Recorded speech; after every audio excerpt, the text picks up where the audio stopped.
அதாவது மிக கொடிய குற்றவாளியை தூக்கல போடுறது கூட போட்டுடலாம், அவனுக்கு ஒரு பெரிய தண்டனையே இல்லை. ஆனா இந்த 8 வழிச்சாலையால் பாதிக்கப்பட்டவங்க இன்னைக்கு 2 வருஷம் 3 வருஷத்தை நெருங்க போகுது. ஒவ்வொரு நாளும் செத்து செத்து பொழைச்சிக்கிட்டு இருக்கிறான். ஐயா எடப்பாடி, உனக்கு இந்த மாதிரி ஒரு நிலைமை நிச்சயமா நாங்களாம் சொல்றோம் வரும். நாங்க என்னமோ சாதாரணமான கூலிக்கார பசங்க நினைச்சிட்டு இருக்கிறியா? ஆஞ்சநேயர் கோயில்ல என்ன சொன்னமோ எலெக்ஷன் இப்பதான தீர்ப்பு சொல்றீங்க, அனுபவிக்கத்தான் போறீங்க. மேலும் மேலும் எங்க மக்களுடைய சாபத்துல உளுந்து புழுவா துடிக்க போற. எங்கெல்லாம் பார்த்தா மனச மாதிரி தெரியலையா? ஏயா உங்களுக்கு எல்லாம் பொழைக்கிறதுக்கு ஒரு பொழப்பு, இந்த பொழப்புக்கு வேற ஏதாவது செய்யுங்கள. வளர்ச்சி திட்டம் பித்தராண்டாக்காரனுங்களா? பித்தராண்டையா பேசுறீங்க? யாருக்காக வளர்ச்சி திட்டம்? உனக்கு இருக்கலாம், உன் குடும்பத்துக்கு இருக்கலாம், உன் கூட இருக்கிற அரசியல்வாதிகளுக்கு, அமைச்சர்கள் இருக்கலாம், சில அதிகாரிகள் இருக்கலாம், மக்களுக்கு இருக்குதா? சூடு சொரணர்ல வருஷ கணக்கில் மக்கள் செத்துக்கிட்டு இருக்கிறாங்க. ஒவ்வொரு நாளும் சாவறாங்க. ஒவ்வொரு வீட்லையும் நல்ல காரியம் நடக்க மாட்டேங்குது, எந்த விஷயம் நடக்க மாட்டேங்குது. நீலா விவசாய குடும்பத்தை சேர்ந்தவனா? நீலா விவசாயினா என்ன? மண்ணை நேசிக்கணும். என் நாட்டு கனிம வளத்தை எடுத்துட்டு போறதுக்கு அந்நிய நாட்டுக்கு விட்டு கொடுக்குறீங்க. கேட்டா நாங்க நாடு முன்னேற்றங்கிறீங்க. உன் முன்னேற்றத்தை கொண்டு போய் கலதை மோத்தரோட போய் எது முன்னேற்றம்? ஒரு ஆள் உயர் மஞ்சள் இருக்குது, ஆள் உயர் நெல் இருக்குது. அதான் எங்களுக்கு தாய்மண். இன்னும் 500 வருஷம் நாளாவது நெல்லும் கரும்பும் வாழையும் மஞ்சளும் நெல்லும் எங்களுக்கு கொடுத்துக்கிட்டே இருக்கும்.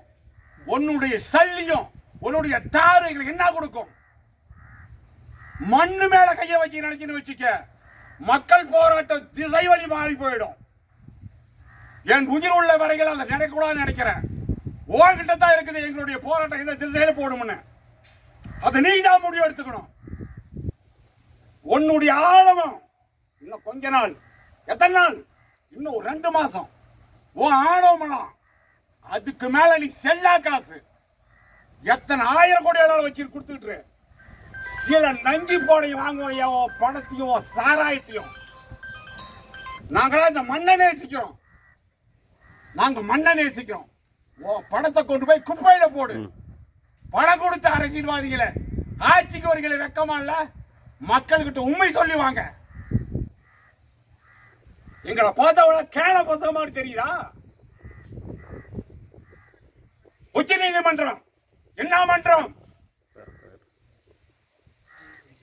மக்களை மதிக்காத ஒரு உச்ச நீதிமன்ற நீதிபதிக்கு எவ்வளவு சம்பளம்? 1,20,000 ரூபாய். என் மக்களுடைய வரிப்பணம், என்னுடைய வரிப்பணம். நீதிமன்றத்தில் இருக்கிற நீதிபதிகளே 1,20,000 ரூபாய் எங்களுடைய வரிப்பணம். நீ சம்பளமாக கூலிக்காரனுங்க.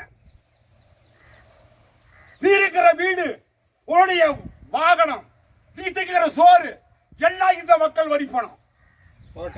இதை நீ கவனத்தில் எடுத்துக்கிட்டியா? சாலை என்பது நாடி நரம்பு போலவா? விவசாயம் தான் நாடி நரம்பு போல. சோறு வேணும், சோறு. $140 வித்துச்சு, $147 வித்துச்சு பெட்ரோலிய பொருள். அன்னைக்கு 60 ரூபாய்க்கு வித்துச்சு 1 லிட்டர். இன்னைக்கு $40 விக்குது, 90 ரூபாய்க்கு விக்குது. அப்ப எங்க மக்களுடைய சோத்திய அந்நிய நாட்டை நம்பி வச்சு இப்படிதான் விலையாத்த போறீங்களா? மாலை கட்டவைகளே, முடிவெடுங்க. முடிவை நீ எடுக்கலனா மக்கள் நாங்க எடுப்போம். வணக்கம்.